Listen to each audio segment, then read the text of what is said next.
Respected YouTube viewers, अगर अभी तक आपने हमारा यूट्यूब चैनल सब्सक्राइब नहीं किया है तो आपसे रिक्वेस्ट है कि हमारे इस चैनल को आप सब्सक्राइब कर लें, और अगर इस चैनल के मेंबर बनना चाहते हैं तो नीचे ज्वाइन के बटन को टच कर रूल्स के मुताबिक आप उसकी मेंबरशिप ले सकते हैं। Advocacy, cross examination, argument in court,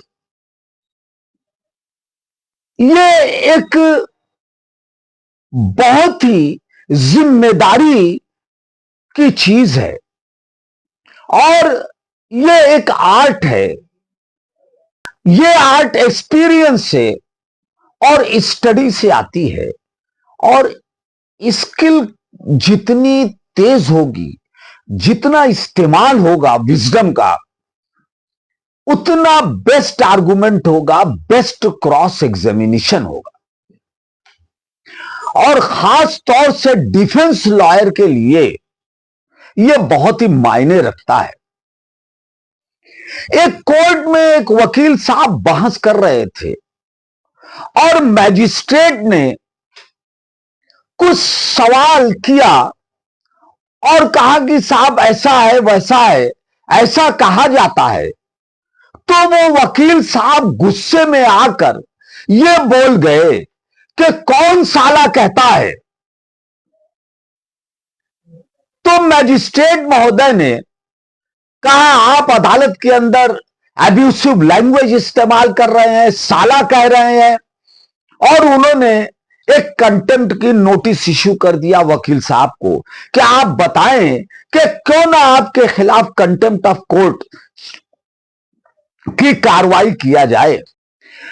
वो वकील साहब बड़ा परेशान हुए।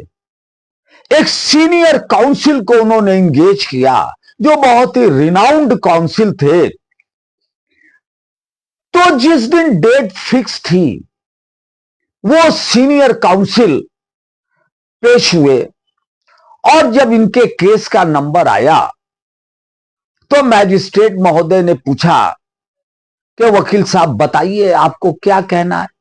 इन्होंने सीधे सीधे साला लफ्ज इस्तेमाल किया कोर्ट के अंदर, और कोर्ट इंक्वायरी कर रही थी, क्वेश्चन पुट कर रही थी, और इन्होंने कह दिया कौन साला कहता है। तो ये आर्ट देखें। सीनियर काउंसिल ने यह कहा हुजूर थोड़ा सा सुनने में फर्क आ गया, वकील साहब का यह मंशा नहीं था, ना उनका मंशा इस तरह के शब्दों का, लफ्जों का इस्तेमाल करने का था इंटेंशन। दरअसल वकील साहब यह कहना चाह रहे थे कि कौन सा लॉ कहता है।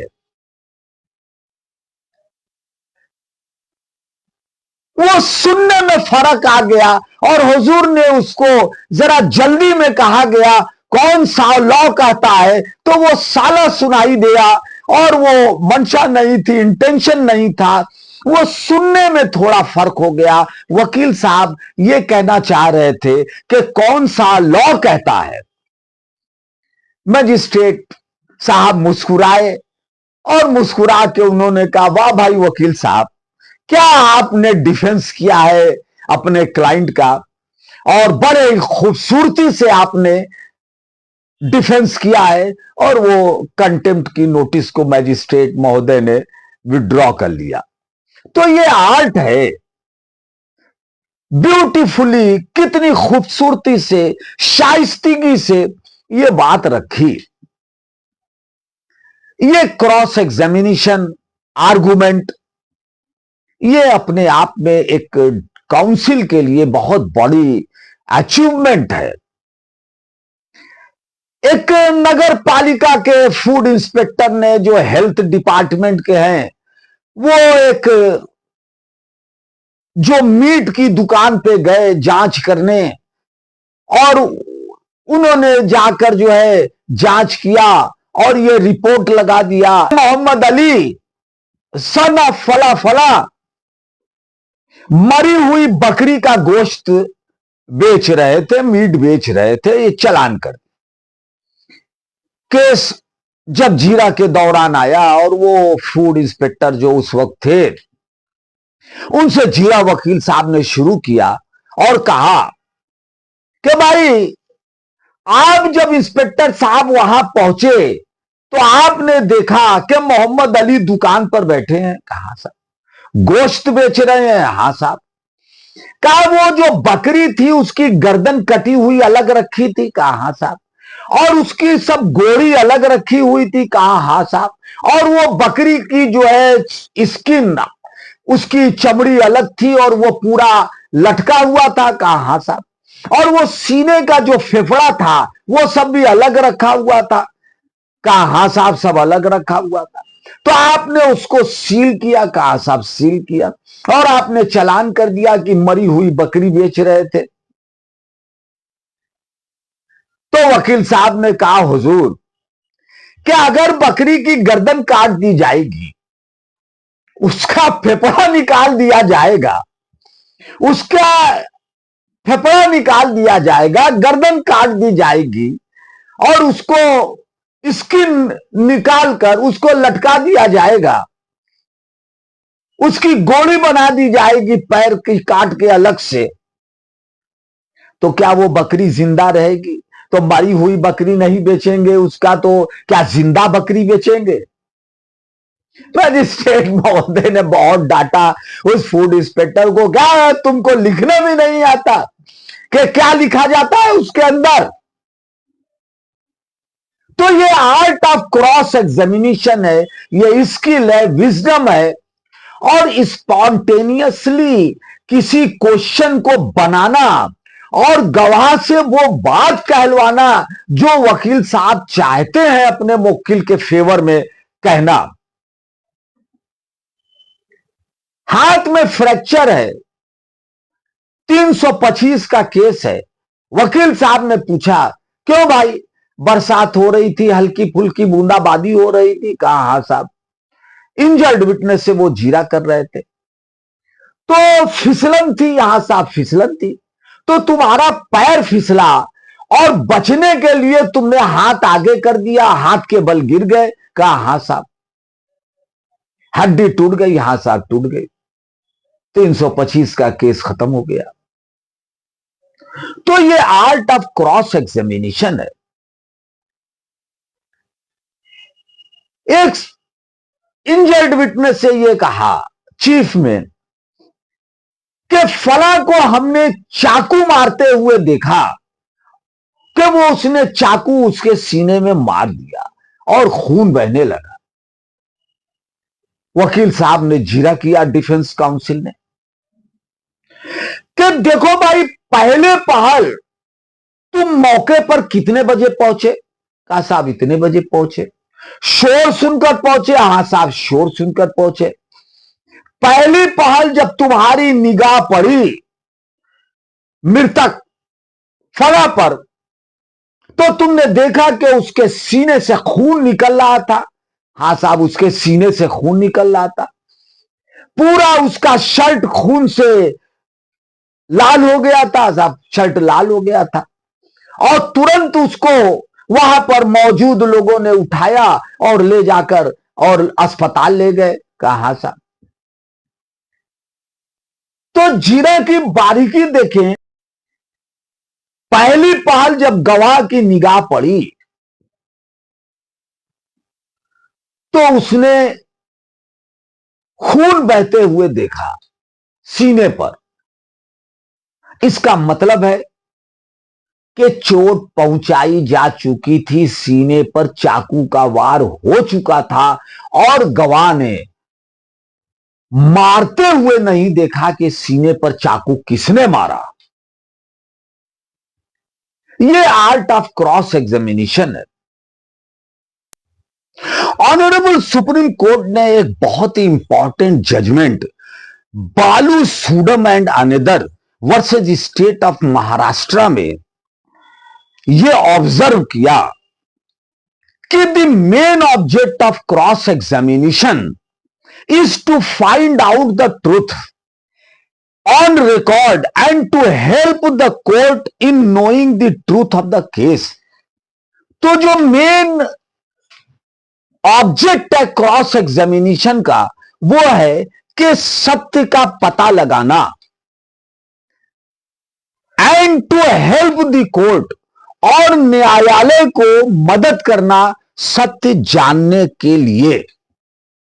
It is a matter of common experience that many times the defence lawyers themselves get the discrepancies clarified arising during the cross examination in the one paragraph and getting themselves contradicted in the other paragraph.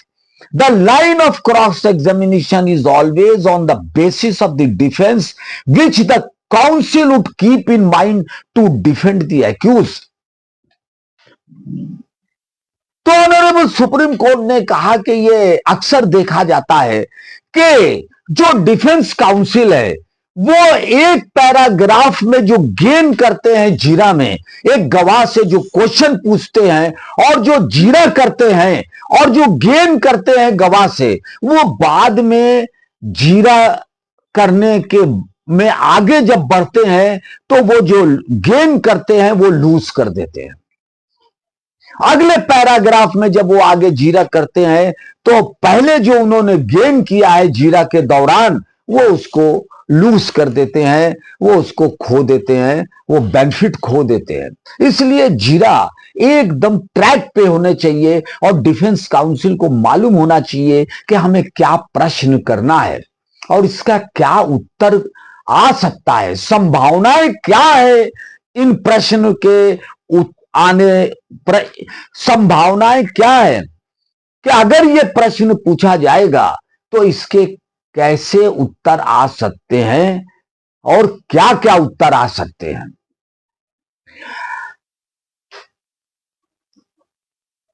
Division bench के case को refer करते हुए honourable court ने observe किया कि Govind son of Soneram versus state of MP reported in 2005 criminal law journal, इस case में bench ने ऑब्जर्व किया the main object of cross examination is to find out the truth and detection of falsehood in human testimony.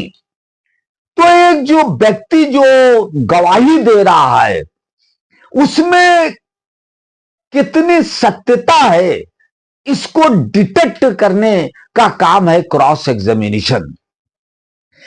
It is designed either to destroy और weaken the force of evidence a witness has already given in person और elicit something in favor of the party which he has not stated, or to discredit him by showing from his past history and present demeanor that he is unworthy of credit. Unworthy of credit. तो cross examination का purpose यह है कि एक व्यक्ति जो गवाही दे रहा है और जो उसने स्टेटमेंट दिया है उसके स्टेटमेंट को शेक कर दिया जाए, डिस्क्रेडिट कर दिया जाए और यह साबित कर दिया जाए कि यह जो डिपोजिशन है वो सही नहीं है, गलत है, डिस्क्रेडिटेड कर दिया जाए, उसकी एविडेंस को, उसके वैल्यू को डिस्क्रेडिटेड कर दिया जाए। यह क्रॉस एग्जामिनेशन का पर्पस है। It should be remembered that cross examination is a duty, और यह याद रखना चाहिए कि क्रॉस एग्जामिनेशन जीरा यह एक कर्तव्य है, ड्यूटी है। A lawyer owes to his client and is not a matter of great personal glory and fame. तो ये जो जीरा की जिम्मेदारी एक अधिवक्ता के ऊपर है, वो जिम्मेदारी उसके ऊपर ये बहुत बड़ी जिम्मेदारी है। और ये जो जीरा है ये इसलिए नहीं कि हम अपनी ब्रांडिंग करें, पर्सनल ग्लोरी में क्वेश्चन को पूछें या अपने नाम और शोहरत के लिए करें, तो इसके लिए नहीं, बल्कि क्लाइंट के इंटरेस्ट को हमें देखना है कि हम कोई भी ऐसा क्वेश्चन जीरा में न करें जिससे कि हमारे क्लाइंट को नुकसान हो, उसके लिए फैटल हो जाए। It should always be remembered that justice must not be defeated by improper cross examination. और ये लॉयर को, अधिवक्ता को ये याद रखना चाहिए कि जस्टिस, जो न्याय है, वो कहीं डिफीटेड ना हो जाए, हार ना जाए, उसको नुकसान ना पहुंच जाए, अन्याय ना हो जाए किसी के साथ क्रॉस एग्जामिनेशन की वजह से। अगर क्रॉस एग्जामिनेशन ट्रैक पे नहीं है, सही नहीं है, सही ढंग से नहीं की गई और प्रश्न इस तरह के पूछे गए जो फैटल हो जाए, तो उससे जस्टिस डिफीटेड हो सकता है, उससे न्याय अवरुद्ध हो सकता है। तो ऐसा कोई क्रॉस एग्जामिनेशन नहीं होना चाहिए। यह बड़ी जिम्मेदारी की बात है। और lawyer owes a duty to himself that it is the most difficult art. और एक अधिवक्ता को, लॉयर को यह जानना चाहिए कि यह जो जीरा है, यह बहुत ही एक डिफिकल्ट आर्ट है। ये जो आर्ट है जीरा की, ये बहुत डिफिकल्ट आर्ट है। Cross examination exposes bias, detects falsehood and shows mental and moral condition of the witnesses and whether a witness is accurate by proper motive or whether he is accurate by enmity towards his adversaries। तो cross examination से यह पता चलता है कि ये जो गवाह बोल रहा है ये सही बोल रहा है, या तो रंजिश की वजह से नहीं बोल रहा है, या दुश्मनी की वजह से तो गवाही नहीं दे रहा है। ये सारी चीजें क्रॉस एग्जामिनेशन से सामने आती हैं। तो जब कोई गवाह फायर ऑफ क्रॉस एग्जामिनेशन से उसकी गवाही गुजरती है, तो वो जो एविडेंस आती है वो निखर के सामने आती है। और हर अधिवक्ता को इसके लिए बहुत ही कोशिश करना चाहिए कि वो अपनी स्किल को डेवलप करे। और वो स्किल उसकी डेवलप होगी, लीगल स्किल, जब वो फाइल केस का पूरा मुताला करेगा, पढ़ेगा, लिखेगा। बार बार केस डायरी है, FIR है, GD है, नक्शा नजरी है, 161 के गवाह का बयान है, पोस्टमार्टम रिपोर्ट है। ये सारी चीजों को वो पढ़ेगा, नोट्स बनाएगा, ब्रीफ बनाएगा, और सवाल क्या पूछना है, क्या प्रश्न गवाह से पूछना है, उसके बारे में वो लिखेगा, नोट्स बनाएगा। केस की एक brief, facts of the case की ब्रीफ बनाएगा पढ़कर, तभी वो क्रॉस एग्जामिनेशन करेगा। Thank you very much.